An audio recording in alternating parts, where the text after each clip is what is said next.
नमस्कार, मैं हूँ वैशाली अग्रवाल और आप देख रहे हैं हमारा चैनल द ऑटरिंग। Biotech startup expo. PM Modi ने कहा, भारत को बायोटेक के क्षेत्र में माना जा रहा है अवसरों की भूमि, गिनाए 5 बड़े कारण। नई दिल्ली। दिल्ली के प्रगति मैदान में आज प्रधानमंत्री नरेंद्र मोदी ने देश के पहले बायोटेक स्टार्टअप एक्सपो 2022 का उद्घाटन किया। उद्घाटन के बाद अपने संबोधन में पीएम मोदी ने कहा कि देश का पहला बायोटेक स्टार्टअप एक्सपो देश में बायोटेक क्षेत्र के व्यापक विकास का प्रतिबिंब है।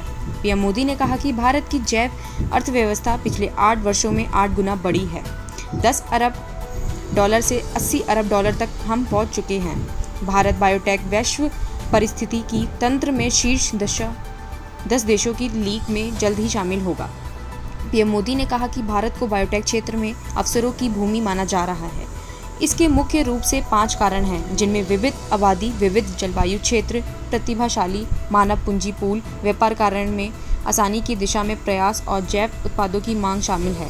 पहला, diverse population, diverse chlorine zone. दूसरा, भारत का टैलेंट ह्यूमन कैपिटल पूल। तीसरा, भारत में ईज ऑफ इंडिया बिजनेस के लिए बढ़ रहे प्रयास।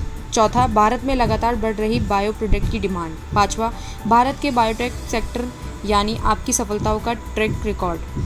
5000 से ज़्यादा स्टार्टअप ऑफ बायोटेक सेक्टर से जुड़े पीएम मोदी। पिछले 8 वर्षों में हमारे देश में लगभग 60 विभिन्न उद्योगों में स्टार्टअप की संख्या कुछ 100 से बढ़कर 70,000 हो गई है।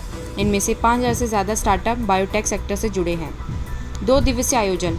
बायोटेक स्टार्टअप का आयोजन जैव प्रतियोगिता उद्योग अनुशासन सहायता परिषद जैव विभाग की ओर से किया गया है। इस एक्सपो की थीम बायोटेक स्टार्टअप भारत की ओर रखी गई है। ये 2 दिवसीय आयोजन 10 जून को समाप्त होगा। यहाँ एक्सो निर्देशक, वैज्ञानिकों, निर्माताओं और सरकारी अधिकारियों को जोड़ने के लिए एक मंच के रूप में काम करेगा।